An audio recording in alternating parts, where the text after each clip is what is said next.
Bonjour à tous, chers amis.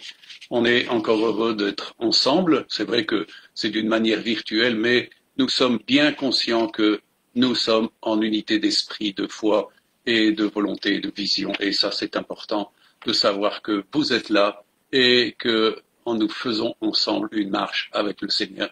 C'est une marche particulière dans des temps très particuliers. Et ça, la parole de Dieu nous avait averti que la fin des temps serait très difficile. Alors on ne s'étonne pas de ce qui se passe, mais au travers de toutes ces choses-là, nous ne perdons pas courage parce que nous avons un Seigneur qui est un berger extraordinaire, qui a préparé le secours de ses enfants depuis longtemps et tout est préparé d'avance. Alors moi je vous encourage encore ce matin à mettre votre confiance dans le Seigneur Jésus et lui seul peut, car il est le seul vraiment bon berger. Et c'est lui seul qui nous communique sa grâce et tout ce qui s'ensuit. Alors nous avons vu depuis plusieurs semaines tout un travail, toute une édification par rapport au royaume de Dieu. Mes amis, il n'y a aucun royaume qui ne soit avec un pouvoir de juridiction, avec un pouvoir d'autorité. C'est impossible qu'un royaume existe sans dimension d'autorité. Et le royaume de Dieu ne fait pas défaut par rapport à cela. Au contraire, c'est le royaume le plus puissant que nous puissions essayer d'imaginer. Mais voilà, c'est une chose que seuls les enfants de Dieu connaissent, seuls ceux qui ont été remplis de l'Esprit peuvent connaître, parce qu'ils ont une révélation du royaume et de son autorité. Et comme le dit Jean dans son épître, Jésus, le Fils de Dieu, a paru pour détruire les œuvres du diable. Il va travailler jusqu'au moment où tous ses ennemis seront anéantis, mes amis. Il n'y aura plus rien du tout du mal qui existera. Il ne se fera plus rien de mal. Et c'est pour ça que la parole de Dieu nous dit très clairement, et on l'a vu ensemble, que tous les royaumes qui sont sous les cieux seront donnés au peuple des saints, à ceux qui ont été sanctifiés, à ceux qui auront été trouvés dignes d'avoir part à ce règne merveilleux de Jésus sur la terre. Donc nous sommes bientôt devant cette phase terminale. Nous sommes, c'est vrai, en transition pour l'instant, mais néanmoins, nous voyons des choses qui s'accomplissent et tout cela devrait nous encourager parce que, vous savez, beaucoup de prophètes auraient voulu comprendre les temps par lesquels nous passons. Et ça, c'est quelque chose qui nous est donné à nous et de pouvoir discerner vraiment ce temps, comme on l'a vu ensemble, de discerner l'œuvre de Dieu, de discerner sa volonté, afin justement d'être opérationnel dans ce temps et non pas être mis de côté. Dieu veut que nous soyons des ouvriers qui travaillons jusqu'à la dernière minute avant qu'il ne revienne. Alors, on voit que Jésus, en son temps, avait envoyé d'abord les 12 et ensuite il a envoyé 70 de ses disciples afin qu'ils chassent les démons, qu'ils guérissent les malades. C'est-à-dire qu'il leur a remis une onction, une onction de puissance, parce qu'ils étaient revêtus d'une dimension pour justement apporter le message de la bonne nouvelle du royaume de Dieu et de la grâce en Jésus, le Fils de Dieu, et automatiquement ils ont opéré. Aussi, quand ils sont revenus, il nous est dit que les 70 revinrent avec joie, disant, Seigneur, les démons même nous sont soumis en ton nom. Jésus leur dit, je voyais Satan tomber du ciel comme un éclair. Voici, je vous ai donné le pouvoir de marcher sur les serpents et les scorpions et sur toute la puissance de l'ennemi, et rien ne pourra vous nuire. Cependant, ne vous réjouissez pas de ce que les esprits vous sont soumis, mais réjouissez-vous de ce que vos noms sont écrits dans les cieux. Et c'est vrai que c'est bien plus précieux de savoir que nos noms sont inscrits dans le livre de vie. Ça doit faire notre joie, mes amis. Le fait de chasser des démons, ça fait partie du ministère. Moi, ça fait plusieurs dizaines d'années que je pratique ces choses-là, mais c'est pas ça qui me remplit de joie. Moi, le fait d'avoir une relation avec Dieu et d'avoir mon nom et d'avoir une communion et de connaître le Seigneur est bien plus important pour moi. Mais néanmoins, nous voyons que Jésus a manifesté cette autorité. Et beaucoup de gens l'interpellaient par rapport à cette autorité en disant, mais d'où tu tiens cette autorité et par qui tu as reçu cette autorité et pourquoi et Jésus ne leur a jamais répondu parce qu'en réalité, ils devraient le savoir, parce que c'est de Dieu qu'il a reçu autorité. Mais ça, les pharisiens, les docteurs de la loi, n'ayant pas reconnu le témoignage de Jésus, ils ne comprenaient pas du tout ce qui se passait. Et c'est toujours comme ça. Quand quelqu'un est investi de l'autorité divine, souvent il n'est pas forcément bien reçu, comme Jésus lui-même n'était pas bien reçu. Alors, mes amis,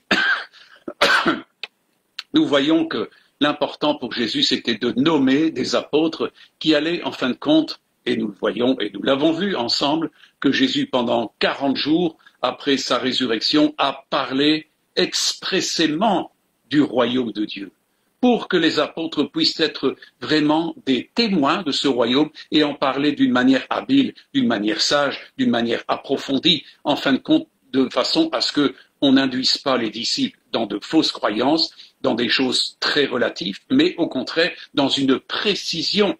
Et ça, c'est important. Vous voyez, Paul a été investi, c'est ce que Jésus lui a donné comme chose. Et nous voyons dans Acte 24, à partir du verset, Acte 24 et à partir du verset 30, pardon, oui, 24.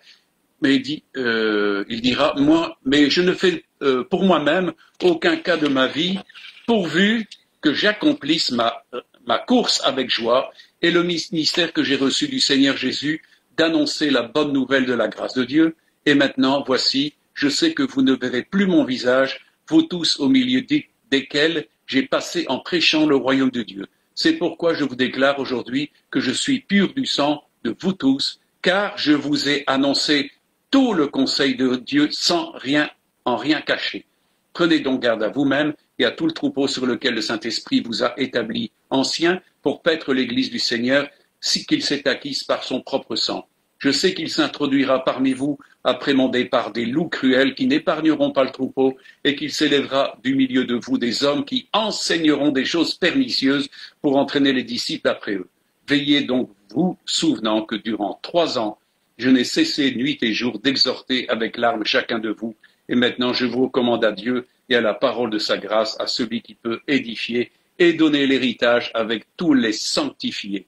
Mes amis, on voit qu'il y a 2 préoccupations dans le ministère de Paul. Il a accompli son ministère en annonçant la bonne nouvelle de la grâce de Dieu et il a dit qu'il était passé au milieu d'eux en prêchant le royaume de Dieu. Et en plus, il conclut, voilà, je vous ai annoncé tout le conseil de Dieu sans rien en cacher. Mes amis, ça c'est important. C'est un homme qui est vraiment responsabilisé pour l'éducation et former des disciples vraiment qui peuvent atteindre la stature parfaite de Christ. Parce que, mes amis, nous voyons que l'Église, au cours des âges, a perdu toute cette dimension de la compréhension du royaume et de tout le conseil de Dieu. Et on en est venu à, comme le dit très bien Paul ensuite, des loups ravisseurs, des loups cruels et qui, en fin de compte, enseignent des choses pernicieuses. Je ne vais pas faire le procès de tout ce qui est pernicieux. Les fausses doctrines sont légion. On a inversé les choses, on a pollué la grâce, on a pollué la vérité de la parole de Dieu, on en a trafiqué. Et mes amis, comment pourrait-on à ce moment-là faire en sorte que nous ayons des hommes et des femmes qui comprennent le royaume de Dieu et qui connaissent le conseil de Dieu? Parce que c'était ça que Paul voulait. C'était en fin de compte que des hommes et des femmes puissent être dans la compréhension, dans la pleine intelligence du conseil de Dieu. Mes amis, il veillait à ces choses-là et il a travaillé dur pour cela. Il a prié, il a jeûné, il était constamment dans le travail. Ce sont des attitudes que nous ne voyons plus beaucoup maintenant, parce que beaucoup se contentent de n'importe quoi et ils répètent des choses qui sont complètement faussées.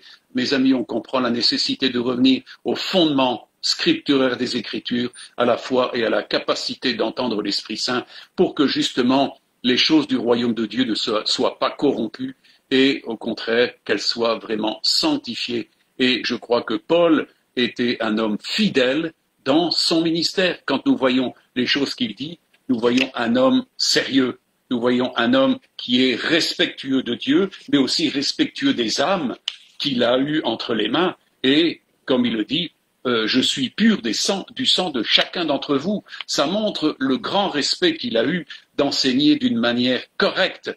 Et c'est bien à cela que je fais mention ce matin, c'est que nous sommes là pour donner une compréhension du royaume de Dieu. Si on demande à certaines personnes qui se disent chrétiens, pouvez-vous me parler du royaume de Dieu?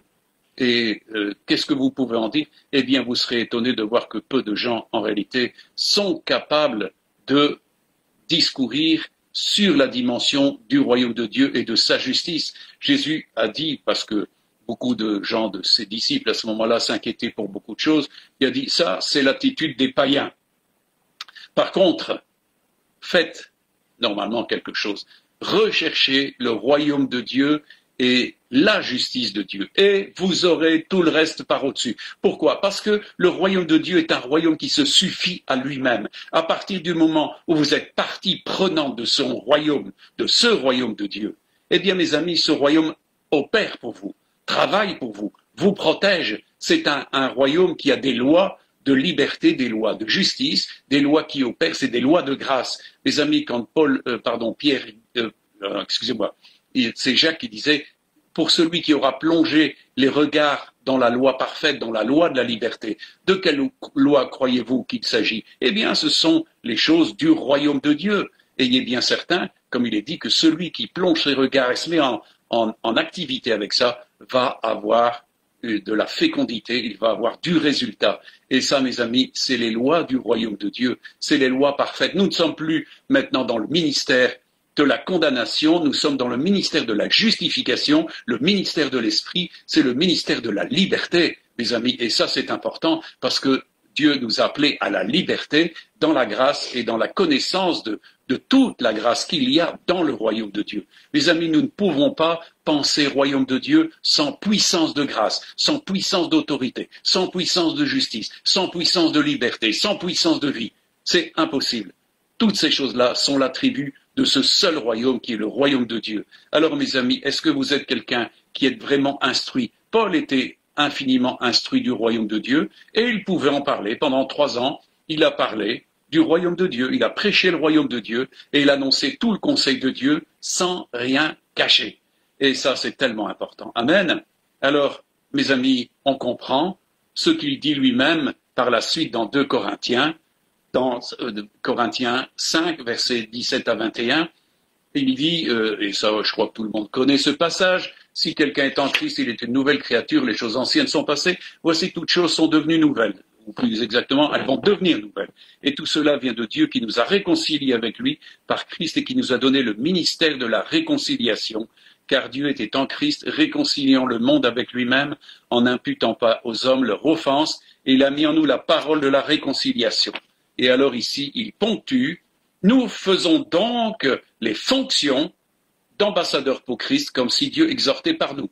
Nous vous en supplions, au nom de Jésus, soyez réconciliés avec Dieu. Lui qui n'a pas connu le péché, il a fait devenir péché pour nous, afin que nous devenions en lui justice de Dieu. En lui, nous devenons justice de Dieu. Et comme il le dit, nous faisons les fonctions d'ambassadeurs.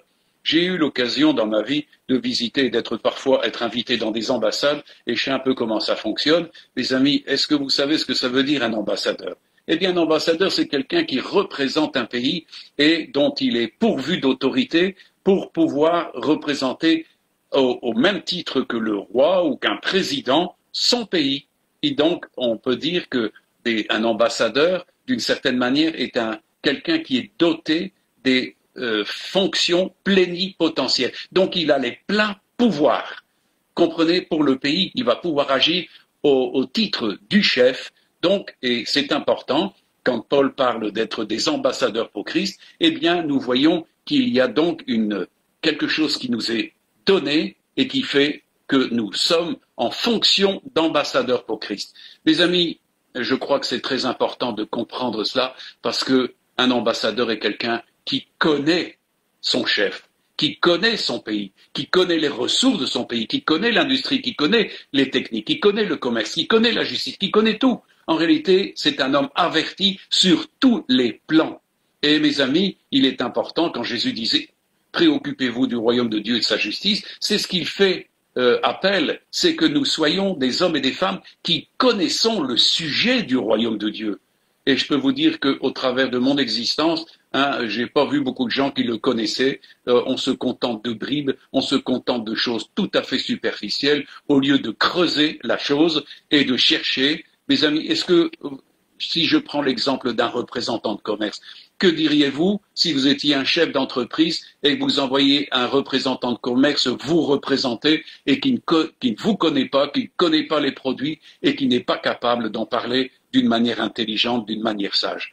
eh bien, un tel représentant, vous le vireriez, parce qu'en réalité, il est totalement inefficace. Je crois que son C4, il l'aurait vite dans la main. Et moi, je crois que c'est exactement la même chose, mes amis. Beaucoup de gens se sont dit chrétiens, mais en réalité n'étaient pas de véritables ambassadeurs de Christ. C'est pour ça que Paul parle de faux docteurs, de faux prophètes, de gens qui viennent avec des hérésies. Et mes amis, les hérésies, il y en a plein la table, il y en a plein l'histoire, des déviations, il y en a toutes sortes des hérésies, des schismes et tout ce qui s'ensuit, il y en a tout plein. On s'est éloigné profondément de ce que Jésus a dit. Il a dit, allez et enseignez-leur tout ce que moi je vous ai prescrit. Et Paul a été dans l'enseignement du Seigneur, les autres apôtres ont été dans l'enseignement du Seigneur, et je peux vous dire qu'ils ont été infiniment efficaces, parce que, mes amis, Dieu a appuyé, parce qu'ils étaient justement des ambassadeurs parfaitement complets, Dieu pouvait apporter à leur témoignage de la puissance. Et nous voyons que toujours la puissance ont accompagné ces hommes et ces femmes des premiers temps. Pourquoi? Parce qu'ils étaient des ambassadeurs vraiment, comme on dit, plénipotentiaires. Ils avaient les pleins pouvoirs, ils ne les dépassaient pas, mais ils étaient dans l'exécution de ces pleins pouvoirs, de cette pleine autorité que Dieu avait donnée à ses serviteurs. Et c'est toujours la même chose. Maintenant, l'Église a perdu son autorité. Elle a perdu sa capacité d'être la représentante d'une autorité divine. Elle prétend, beaucoup de gens prétendent, mais en réalité, mes amis, comme le disait Paul, quand il viendra, comme il le disait, je verrai bien quelle est la puissance de ces gens, car le royaume de Dieu consiste en puissance et non pas en parlotte. Beaucoup de gens ont beaucoup de tchatch, comme on le dit vulgairement, ils ont la parole, ils ont le mot facile, mais devant les circonstances, mes amis, est-ce que l'on voit l'autorité divine derrière ces gens-là, cet apport que Dieu donne à ceux qu'il a mandatés, à ceux qui ont reçu une véritable onction et qui peuvent parler au nom du Seigneur et faire des œuvres au nom du Seigneur? Mes amis, il y a un mandat qui est donné à ceux qui sont intègres et ceux que Dieu a véritablement mandatés. Ils ont reçu autorité, comme Jésus l'a dit, et cette autorité passe justement, comme Jésus le faisait. Il a dit qu'il chassait les démons par l'Esprit de Dieu. Et il dit par là, vous voyez que le royaume de Dieu est venu jusqu'à vous. Et je crois que l'Église, dès les premiers temps, comme il a dit, voilà, en mon nom, ils chasseront les démons. En mon nom, ils imposeront les mains aux malades et les malades seront guéris. Mes amis, ça, ce sont tous les signes qui ont été donnés à tous ceux qui croiraient en lui et qui exerceraient le même ministère. Ce que lui faisait, nous pouvons le faire. Mais sans cette onction, sans cette dimension de mandat, d'ambassadeurs, mes amis, c'est totalement exclu. Beaucoup de gens ont voulu faire des choses, mais en réalité, leurs œuvres ne représentaient pas du tout la qualité de ce que Jésus a dit qu'il ferait. Jésus a dit, celui qui croit en moi fera les mêmes œuvres que j'ai faites, et il en fera même de plus grandes. Amen. Mes amis, c'est tellement important de comprendre combien les paroles de Jésus doivent être actuellement encore en activité parmi son peuple, parce que Dieu n'en a pas fini avec son épouse, parce qu'il la restaure, il restaure un reste qu'il va oindre à nouveau pour ce dernier temps de la grâce. Mes amis, moi j'en suis convaincu. Alors, est-ce que vous êtes un représentant du roi? Est-ce que vous connaissez un peu tout ce qui se fait dans le royaume de Dieu? Voyez-vous, je me souviens d'une lecture que j'avais faite et ça me donnait, parce que justement, beaucoup de gens se sont posé la question, comment le christianisme des premiers temps, je parle du christianisme des premiers temps parce que c'est celui-là qui a performé, on ne parle pas du christianisme du Moyen-Âge et ensuite de la décadence, mais je parle ici des premiers siècles de l'Église qui étaient vraiment remplis du Saint-Esprit, aux ordres du Saint-Esprit et qui marchaient dans la volonté de Dieu. Et il y a un professeur d'histoire qui s'appelait Van Mullen, qui est un professeur d'une grande université américaine, se posait la question, cet homme était un athée. Eh bien, il a fait des recherches parce que il s'est dit, c'est pas possible, pourquoi une secte, parce qu'ils étaient considérés comme une secte, on parlait de la secte du Nazaréen, Paul était un des chefs de la secte du Nazaréen, c'est-à-dire de Jésus, eh bien tout partout remportait un succès. Il démettait, il renversait toutes sortes de choses. Et donc Van Mullen a fait des recherches, il a compulsé tous les documents anciens de l'Église, de tous les pères de l'Église et tout ce qui s'ensuit, et il a fait un constat, c'est que en réalité, eh bien, ce qui a prévalu justement dans le succès de l'Église, c'était l'autorité du royaume de Dieu qui se manifestait au travers d'hommes et de femmes qui étaient vraiment loin pour l'œuvre de Dieu. C'est des hommes et des femmes qui avaient compris leur vocation et qui avaient reçu l'onction du Saint-Esprit et qui marchaient avec une grande puissance, comme Jésus l'a fait, comme les apôtres l'ont fait, sans se détourner de gauche et de droite. Et beaucoup ont payé très cher, justement, cet attachement et cette fidélité, comme Paul. Eh bien, comme il disait, il n'a pas fait cas de sa vie. Mes amis, encore une fois, qu'est-ce que vous cherchez? Il nous est dit dans le livre des Hébreux que des hommes et des femmes n'ont pas regardé à ce temps terrestre. Pourquoi? Parce qu'ils cherchaient une cité céleste qui ne serait jamais ébranlée. Ça, mes amis, c'est le royaume de Dieu qui sera donné aux saints, et c'est un royaume éternel qui ne sera jamais ébranlé. Tous les royaumes de la terre seront ébranlés. Tous les royaumes, tout cela va disparaître un jour. Mais mes amis, à quel genre de royaume vous êtes-vous attachés? Et c'est très important de pouvoir y répondre.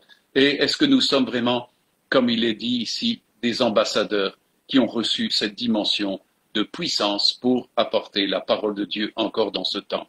Le monde ignore beaucoup de choses. Pourquoi? Eh bien parce que nous nous trouvons devant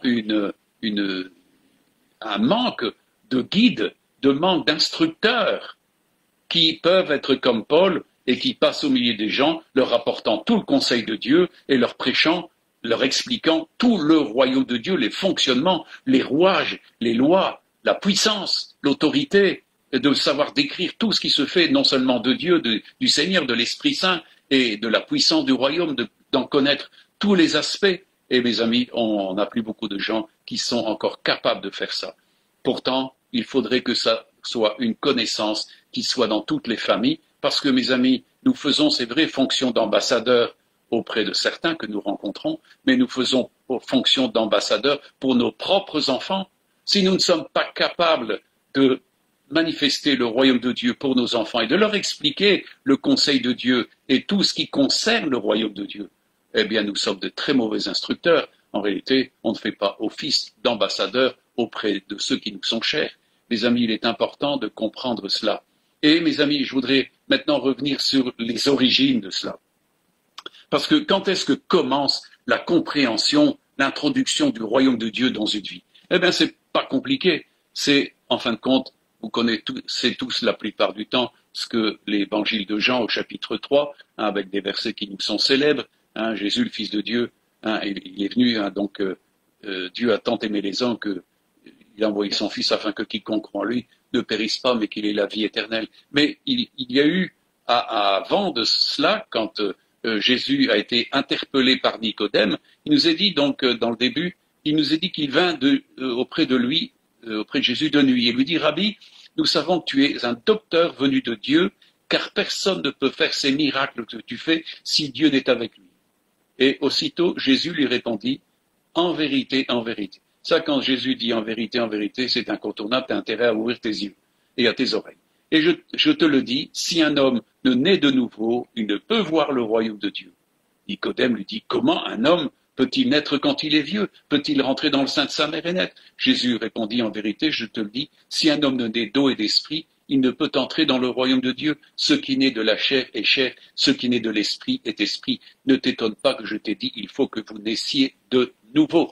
Et mes amis, c'est important ici. Pourquoi? Eh bien parce que Jésus dit ici que on ne peut pas voir le royaume, on ne peut pas entrer dans le royaume sans une action de la parole de Dieu et de l'Esprit de Dieu. C'est pour ça que nous naissons pour devenir une personne spirituelle. Alors mes amis, comprenez l'importance de ce qui se fait là. C'est un miracle extraordinaire, celui de la nouvelle naissance, parce que vous passez dans une dimension qui est dimension spirituelle, c'est-à-dire que vous entrez de plein pied dans le royaume de Dieu. C'est pour ça que Jésus a dit qu'il fallait, pour voir le royaume de Dieu et y entrer, il faut naître d'eau et d'esprit, de la parole de Dieu et d'esprit de Dieu. Mes amis, et c'est ça qu'il a expliqué à Nicodème. Je vous invite à lire tout le passage de l'évangile de Jean 3, et il explique comment le vent souffle et on sait d'où il vient et où il va. Il en est ainsi de toute action d'esprit, et nous savons que quelqu'un qui est touché par l'esprit a ressenti, et automatiquement il y a eu un contact et il y a eu quelque chose qui s'est investi avec l'esprit de Dieu. Et ça, c'est important de comprendre les processus qui ont été engendrés justement par l'Esprit de Dieu, par la parole de Dieu. Amen. Alors, je vais un peu plus loin. Le but de la venue de Jésus, c'est toujours dans le même texte de Jean, Jean 3, verset 10, et voilà, je continue. Jésus lui répondit, tu es docteur d'Israël et tu ne sais pas ces choses. En vérité, je te le dis, nous disons ce que nous savons et nous rendons témoignage de ce que nous avons vu. Et vous ne recevez pas notre témoignage. Si vous ne croyez pas quand je vous ai parlé des choses terrestres, comment croirez-vous quand je vous parlerai des choses célestes? Personne n'est monté au ciel, si ce n'est celui qui est descendu du ciel, le Fils de l'homme, qui est dans le ciel. Et voyez-vous, c'est ça que Jésus parle ici. Il peut parler des choses célestes parce qu'il en est descendu, il les connaît, et il peut parler d'une manière correcte, et c'est pour ça il dit « Vous ne recevez pas notre témoignage ». Mes amis, combien de gens ont reçu le témoignage de véritables ambassadeurs, mais leur témoignage n'a pas été cru. Mes amis, nous sommes confrontés à beaucoup de gens qui ne reçoivent pas le témoignage. Jésus était entouré de gens qui ne recevaient pas son témoignage. Et dans ce temps-ci, il est vrai que beaucoup sont dans l'incapacité de recevoir notre témoignage. Mais il est important de continuer quand même d'annoncer le royaume de Dieu de façon à ce que ça soit un témoignage. Mes amis, Dieu nous appelle à témoigner du royaume de Dieu et d'annoncer la bonne nouvelle du royaume de Dieu. Maintenant, ce que les gens en font, ça n'est plus notre responsabilité, c'est la responsabilité de ceux qui le reçoivent ou non. Alors, mes amis, c'est très important. Donc, il termine avec les dimensions de ceux qui aiment Dieu et aiment la lumière. Dieu est lumière et il y a ceux qui aiment la lumière et ils viennent à la lumière parce que leurs œuvres sont faites en Dieu. Mes amis, les ambassadeurs de Dieu sont vraiment des hommes et des femmes de lumière. Amen. Alors, comme il le dit et il termine, celui qui agit selon la vérité vient à la lumière afin que ses œuvres soient manifestées parce qu'elles sont faites en Dieu. Amen. Alors, mes amis, où est-ce que vous en êtes avec tout cela? C'est important de pouvoir répondre. Alors, dans Éphésiens, je vous pose une question. Quelle est l'expérience de la nouvelle naissance et quel est notre nouveau statut suite à la nouvelle naissance? Éphésiens nous dit quelque chose de très précis là-dessus. Parce que on pourrait être dans l'ignorance, mais encore une fois, il est important que nous sortions de toute forme d'ignorance. Dans Éphésiens 2, 17 à 22, il nous est dit, il est venu annoncer la paix à vous qui étiez loin et la paix à ceux qui étaient près, car par lui, nous avons les uns les autres accès auprès du Père dans un même esprit. Ainsi donc, vous n'êtes plus des étrangers, ni des gens du dehors, mais vous êtes concitoyens des saints, gens de la maison de Dieu. Vous avez été édifiés sur le fondement des apôtres et des prophètes, Jésus-Christ lui-même étant la pierre angulaire. En lui, tout l'édifice bien coordonné s'élève pour être un temple saint dans le Seigneur. En lui, vous êtes aussi édifiés pour être une habitation de Dieu en esprit. Mes amis, c'est une bonne nouvelle. Mes amis, si nous étions étrangers au royaume de Dieu, pouvons-nous être vraiment des participants de ce royaume? Mais quand nous naissons de nouveau, c'est ça qui se passe. Il y a un miracle qui se fait parce que l'Esprit Saint atteste à notre esprit que nous sommes devenus enfants de Dieu. Quand nous nous convertissons de cœur à Jésus, il y a un miracle qui se fait. C'est le miracle de la nouvelle naissance, de la justice qui nous est accordée, de la grâce qui nous est accordée, de la loi du péché qui est détruite. Mais surtout, le Saint-Esprit témoigne que nous sommes devenus enfants de Dieu. Et c'est pour ça qu'il le dit. Ainsi, donc, vous n'êtes plus des étrangers ni des gens du dehors. Mes amis, auparavant, nous étions étrangers. Pour ceux qui ont fait l'expérience de la nouvelle naissance, eh bien, avant, vous étiez étrangers et vous ne comprenez rien aux choses de Dieu. Mais à partir du moment où vous convertissez de cœur à Jésus, le voile est ôté, et non seulement le voile est ôté, mais l'Esprit Saint vient vous dire que maintenant, vous êtes devenus enfants de Dieu.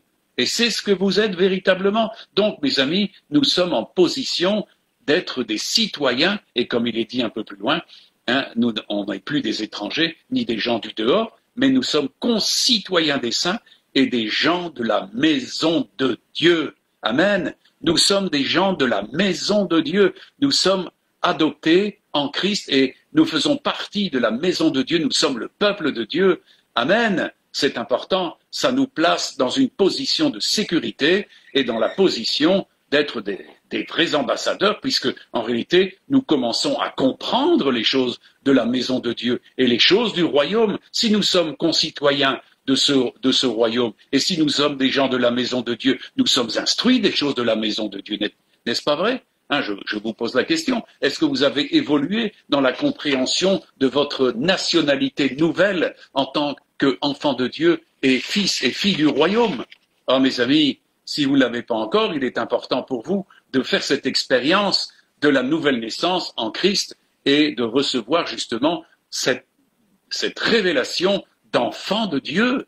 C'est ce que Paul dit, c'est ce que vous êtes, amen. Et on n'est plus des étrangers, mais des gens de la maison de Dieu, concitoyens des saints, c'est-à-dire des participants au royaume, amen. Alors, mes amis, je voudrais attirer votre attention particulièrement sur une dimension que Jésus nous donne, parce que justement, à ce moment où il y a la nouvelle naissance qui se donne, qui se fait de la part de Dieu, par l'Esprit de Dieu, nous devenons une habitation de Dieu en esprit, mais il y a quelque chose qui se passe. Et Jésus nous donne un enseignement particulier, parce que c'est là que tout commence. Matthieu 13, versets 31-33, il leur proposa une autre parabole et il dit, « Le royaume des cieux est semblable à un grain de sénévé, qu'un homme a pris et semé dans son champ. C'est la plus petite de toutes les semences, mais quand il a poussé, il est plus grand que les légumes et devient un arbre, de sorte que les oiseaux du ciel viennent habiter dans ses branches. » Il leur dit cette autre parabole, le royaume des cieux est semblable à du levain qu'une femme a pris et a mis dans 3 mesures de farine jusqu'à ce que la pâte soit toute levée. Jésus parle ici de quelque chose qui est tout petit. Il dit c'est la plus petite des graines, la graine de sénévé. Mais quand un homme a pris, et donc en réalité est né de nouveau, eh bien c'est une action de l'esprit, mes amis. Cette graine, c'est la graine du royaume qu'il vient planter. Et comme il le dit ici, et il dit dans un autre passage, il dit qu'il veille ou qu'il dorme, eh bien, cette dimension grandit en lui. Et mes amis, est-ce que le royaume de Dieu a grandi en vous au point de devenir un arbre de vie? Jésus parle ici d'un arbre où toutes sortes d'animaux viennent habiter. Ça montre, en fin de compte, la prospérité de cet arbre qui, au fin de compte, au début était tout petit, mais qui prend une dimension extraordinaire. Moi, quand je vois personnellement ce que je comprenais du royaume de Dieu tout à fait au début, et ce que je peux en concevoir maintenant après 45 ans de vie et de marche avec le Seigneur, c'est faramineux, c'est quelque chose d'extraordinaire. Et je crois que beaucoup d'entre vous peuvent dire exactement la même chose que moi. C'est pas une question de vantardise, parce que c'est donné, en fin de compte, à tous ceux qui sont réellement nés de l'Esprit de Dieu, parce que la semence du royaume a été implantée dans leur cœur et dans leur esprit, et cette semence grandit. Cette semence grandit, amen. Elle grandit que l'on veille ou qu'on dorme, elle grandit. Et c'est vrai qu'on se retrouve parfois le lendemain avec des perceptions du royaume tellement différentes, mes amis. Et c'est ça qui est formidable. Il y a une réelle croissance qui est une croissance de vie du royaume en nous. Amen. C'est ce qu'il a dit Jésus. Le royaume de Dieu viendra dans un premier temps de manière à frapper les regards, mais il sera en vous, il sera au milieu de vous. Et c'est ça qui est important. Donc si cette semence a été plantée, mes amis, il est important, eh bien, ça va pousser. L'important, c'est de se préoccuper, justement. C'est parce que on peut laisser tomber cette semence, on peut ne pas la nourrir, et de ce fait-là, cette dimension qui était introduite dans notre vie va mourir. Vous savez, toute semence, eh bien, elle peut démarrer, mais elle peut aussi cesser sa vie. Eh bien, le royaume de Dieu aussi peut être quelqu'un ça peut être une notion qui peut disparaître de nos vies parce que nous n'y accordons aucun intérêt. Est-ce que vous accordez énormément d'intérêt au royaume de Dieu? C'est quelque chose qui est hyper important, hyper important. Et il faut absolument que le royaume de Dieu atteigne sa pleine dimension dans votre vie et la pleine puissance que Dieu veut accorder justement à ce royaume. Mais, mes amis, tout le monde n'est pas d'accord avec ça. Pourquoi? Parce que, en réalité, c'est une question de prix à payer. Ah oui, la grâce est gratuite. Mais quand Dieu vient et nous propose de nous intéresser au royaume de Dieu, c'est une question où nous répondons et c'est dans la mesure où nous avons un intérêt formidable, un intérêt majeur, que ce royaume devient quelque chose que dont Jésus a parlé, et il le dit dans Matthieu 13, versets 44 à 46. Le royaume des cieux est encore semblable à un trésor caché dans un champ. L'homme qui l'a trouvé le cache, et dans sa joie, il va vendre tout ce qu'il a et achète ce champ. Le royaume des cieux est encore semblable à un marchand qui cherche de belles perles. Il a trouvé une perle de grand prix, il est allé vendre tout ce qu'il avait et l'a acheté. Les amis, nous voyons ici dans les deux cas de figure, et même ensuite avec la femme donc l'intérêt qu'il y a pour le royaume. Mes amis, ici il y a une comparaison qui est donnée d'un trésor qui est caché. Et il parle de la joie de cet homme qui trouve ce trésor. Il le cache parce qu'il veut surtout pas qu'on le lui vole, mais il va tout vendre pour acheter ce champ dans lequel est le trésor. Et il continue encore avec la dimension du marchand qui cherche des perles de grand prix. Il en trouve une qui est de grand prix et il est allé vendre tout ce qu'il avait et l'a acheté. Mes amis, est-ce que vous êtes dans le cas de figure de ce que Jésus dit? Parce que, en réalité, savez-vous, vous êtes venus dans ce monde sans rien dans les mains. Et vous allez partir de ce monde sans rien. Dieu nous a préparé un royaume. C'est ce que Jésus a dit. Je m'en vais, mais je m'en vais vous préparer une place. Et quand je viendrai vous chercher et vous aurez justement une place avec moi. Donc Dieu nous a préparé une place par son Fils dans le royaume. Mais mes amis, il n'existera à un moment donné plus aucun autre royaume. Si donc nous avons mis toute notre affection dans les royaumes de cette terre, eh bien mes amis, il ne nous restera plus rien. Par contre, si nous faisons l'option, et la bonne option, de désirer, rechercher et surtout de tout consacrer pour que posséder le royaume, comme ce marchand de perles, on a eu l'occasion, Roby et moi, d'aller à Tahiti, et je peux vous dire que là-bas, il y a les plus belles perles du monde. Il y en a vraiment, c'est faramineux, c'est beau comme tout, et on comprend que des gens se passionnent et sont prêts à investir des grosses sommes, mes amis, pour posséder des perles absolument merveilleuses, avec un Orient, et il y a des prix faramineux là-dessus. Mais mes amis, on comprend que Jésus a établi une comparaison, une espèce de parallèle à quelque chose qui ressemble à quelque chose qui a du prix. Est-ce que le royaume, pour vous, a du prix? Pour certains, il n'a absolument aucun prix. Pour certains, les perles, ça ne veut rien dire, mais pour d'autres, ça a du sens. Eh bien, c'est la même chose pour le royaume de Dieu. Pour certains, quand on est né de nouveau, tout d'un coup, on découvre un univers, on découvre des lois, on découvre de l'amour, on découvre de la vérité, on découvre de la grâce, on découvre de la vertu, on découvre des choses qui sont exceptionnelles parce que nous avons un royaume qui est exceptionnel. Aucun royaume sur cette terre n'a jamais eu en aucun cas un peu d'envergure de celui-là. Mes amis, Dieu nous a promis un royaume éternel avec des lois de perfection. Et Jésus est venu pour faire triompher justement ce royaume. Et ce royaume, il va l'accroître, il va lui donner de l'extension, et il va donner de la prospérité à tous ceux qui auront part avec ce royaume. Et c'est ce que Jésus a dit, faites tout pour avoir part à la gloire du siècle qui vient, un royaume qui vient. Amen. Mais pour cela, eh bien, comme il le dit, il y a un prix. Il y a un prix. Nous voyons que dans les cas de figure ici, eh bien, ils vendent tout. Parce que c'est primordial. Ça ne veut pas dire que Dieu nous dépossède. Mes amis, la parole de Dieu nous dit que Dieu pourvoit à tous nos besoins avec richesse et gloire. Et que Dieu ne prive d'aucun bien ceux qui le servent. Gardons en mesure toutes ces choses-là. Et il a dit aussi, et c'est ça qui est important, et je reprends ce que je vous ai dit tout à l'heure, il est dit, occupez-vous, recherchez le royaume de Dieu et la justice qui est celle de Dieu. Parce que ce royaume a des lois d'action puissante de grâce pour vous, pour votre intérêt. Et mes amis, tous ceux qui l'ont fait, et j'en connais beaucoup, eh bien, ils ont mis en activité la recherche du royaume de Dieu et de la justice. Automatiquement, ils ont vu énormément de succès. Est-ce que vous êtes quelqu'un à succès? Eh bien, je peux vous dire que vous aurez du succès dans la mesure où vous recherchez le royaume. Surtout dans ces temps que nous trouvons de plus en plus troublés, où les gens ne savent plus en quoi croire et en quoi s'assurer. Tout disparaît, les gens courent vers les psychiatres, maintenant il y a de la défaillance, même les enfants deviennent absolument insupportables parce qu'en réalité, ils sont plongés dans un univers qui les déboussole, mais nous sommes maintenant en prise avec un royaume qui nous permet d'avoir du calme dans ce temps-ci, d'avoir de la fermeté, d'avoir de l'assurance. Les amis, c'est ce que Jésus a dit.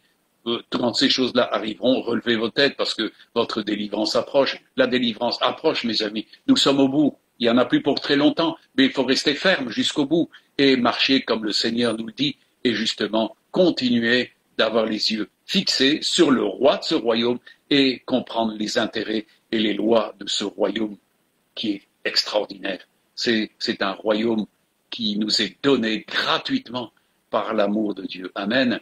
Il nous a fait héritiers de son royaume. Il nous a fait co-héritiers avec Christ. Regardez la grâce qu'il nous accorde extraordinaire d'être héritiers de Dieu, héritiers du royaume, héritiers de tout ce que Jésus possédait. Nous allons le posséder avec lui. Il est dit qu'ils posséderont le royaume éternellement. Amen. Et bientôt, ça va se faire. Tous les royaumes qui sont sous les cieux seront donnés exclusivement au peuple des saints, à tous ceux qui se sanctifiés, à tous ceux qui auront travaillé à leur vocation, à leur élection, et qui se seront préparés et qui auront mis en avant les lois du royaume. Et mes amis, c'est tellement important. Jésus nous a parlé, il y a beaucoup de paraboles qui parlent de la dimension du royaume. Il parle aussi de tous ceux qui seront exclus du royaume. Je ne vais pas venir là-dessus parce qu'il y a une liste, vous pouvez les chercher dans la parole de Dieu et vous allez voir qu'en réalité, pour rentrer dans le royaume de Dieu, il y a des conditions et voilà, c'est important. La grâce, c'est gratuit, mais le reste pour y l'atteindre, mes amis, il faut en être rendu digne. Amen. Alors, mes amis, pourquoi certains deviennent des vrais ambassadeurs plénipotentiaires du royaume, alors que d'autres ne le sont jamais? Eh bien, dans Matthieu 13, verset 52, il nous est donné un petit aperçu. Et il leur dit, c'est pourquoi tout scribe instruit de ce qui regarde le royaume des cieux est semblable à un maître de maison qui tire de son trésor des choses nouvelles et des choses anciennes. Qu'est-ce que cela veut dire, mes amis? Celui qui est un scribe instruit de tout ce qui regarde le royaume des cieux, et c'est important pour nous de comprendre et d'être instruits. On comprend la nécessité que Paul avait d'instruire tout ce qui concernait du royaume de Dieu et tout le conseil de Dieu.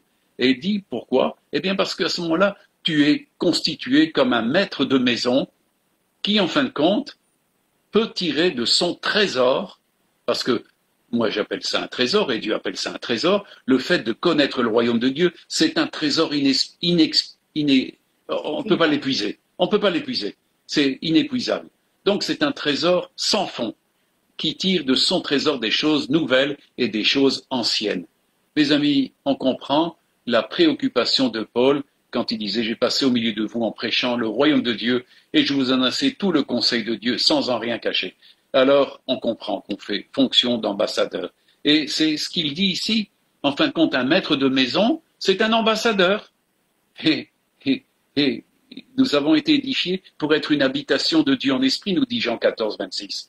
Et alors, encore dans ce passage, ici justement, le consolateur, l'Esprit Saint que le Père enverra en mon nom, vous enseignera toutes choses et vous rappellera tout ce que je vous ai dit. Un maître de maison, selon Dieu, c'est quelqu'un qui connaît le trésor des choses anciennes et des choses nouvelles. Pourquoi? Parce que l'Esprit Saint travaille avec lui.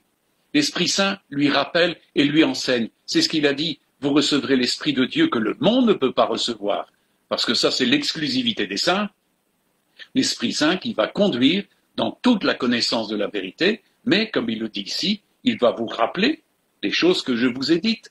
Et ça, nous avons un merveilleux instructeur dans le cadre des choses de Dieu par l'Esprit Saint. C'est pour ça qu'en réalité, le maître de maison peut tirer des choses anciennes et des choses nouvelles. Pourquoi? Parce qu'il est rempli du Saint-Esprit. Il est le maître de la maison et en réalité, comme on l'a vu tout à l'heure, eh bien, nous sommes des gens de la maison de Dieu. Oh, nous sommes gens de la maison de Dieu. Donc nous pouvons tirer des trésors anciens et des choses nouvelles. Amen. Amen. Tellement important. Et c'est pour ça que, en réalité, les Les ambassadeurs plénipotentiaires du royaume de Dieu possèdent une source d'information qui n'est pas donnée au monde et qui est prévue pour ceux qu'il a appelés. Et je voudrais terminer ici maintenant avec tout ça en vous situant quelque chose qui pour moi a été une bénédiction dans ma vie, c'est 1 Jean chapitre 2 versets 20 à 29. Et il dit quelque chose qui est, en fin de compte, qui résulte de la fonction d'ambassadeur. Pourquoi? Parce que cette dimension d'ambassadeur se doit d'être investie du conseil de son roi ou de son président. Et il nous est dit ici, pour vous, vous avez reçu l'onction de la part de celui qui est saint, et vous avez tous de la connaissance. Waouh! Est-ce que vous comprenez qu'un ambassadeur est parfaitement au courant parce que l'onction, nous l'avons reçue de celui qui est saint. Celui qui est saint, c'est Christ. Nous avons été sanctifiés par lui à cause de sa volonté de s'offrir pour nous en sacrifice expiatoire, mes amis.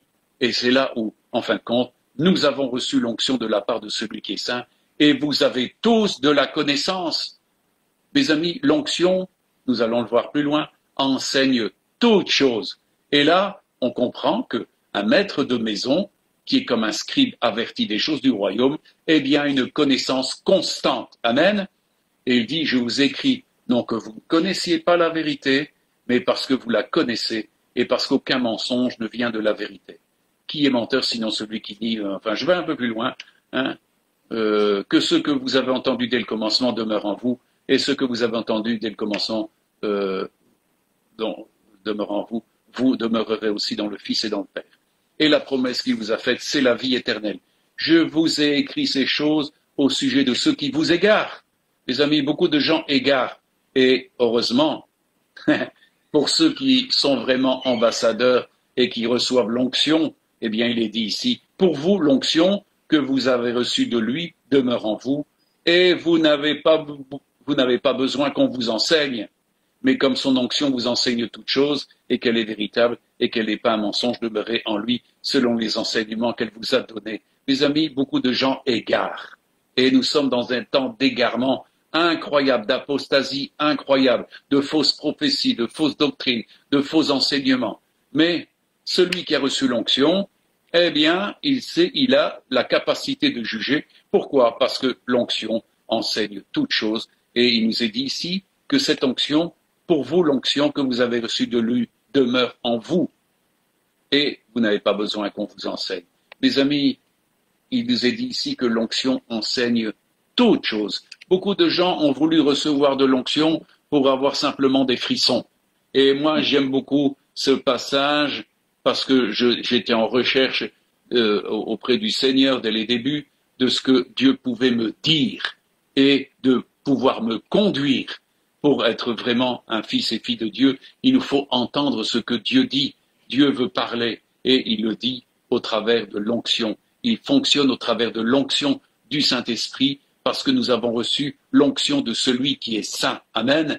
Et cette onction demeure. Pour ceux qui sont vraiment dans le mandat d'ambassadeurs de Christ, qui veulent apporter le témoignage, eh bien cette onction demeure. Moi, je peux vous dire qu'après 45 ans, cette onction demeure. Elle demeure, elle ne m'a jamais quitté et elle m'a été en bénéfice pour toutes sortes de choses, dans l'entreprise, dans l'église, dans tout, dans la protection du corps, dans tout. Je pourrais vous citer mille choses que l'onction m'a enseignées.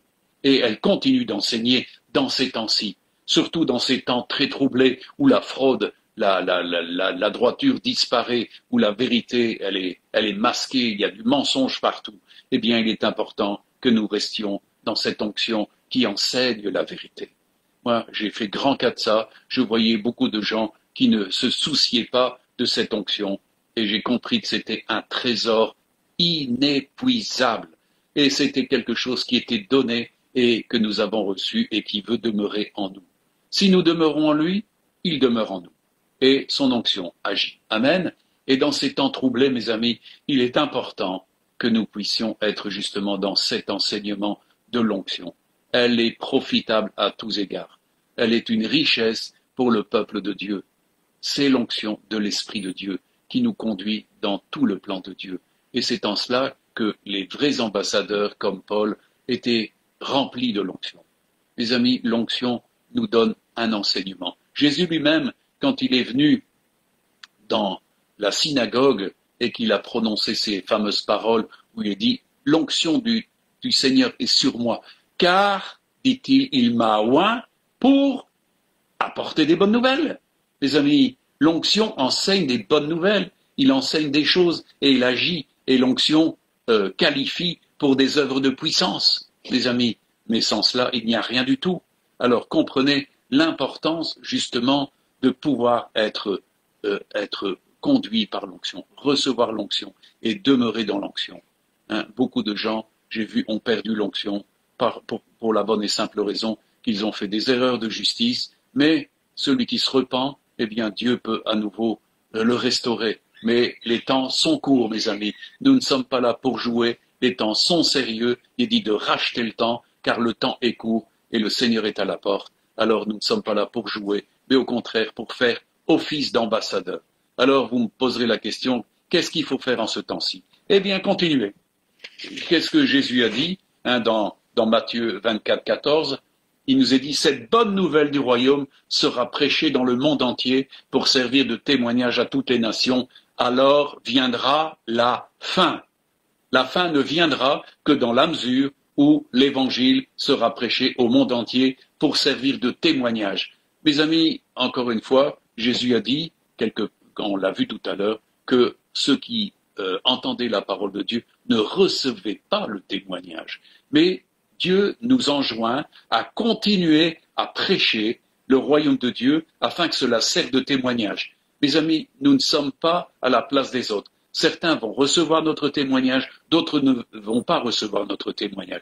Mais nous avons le devoir dans ce temps-ci de continuer justement d'être des témoins de ce royaume et d'en parler, de le prêcher habilement, avec sagesse, avec une véritable connaissance et non pas d'une manière superficielle comme beaucoup qui sont incapables de parler du royaume et de ce qui vient.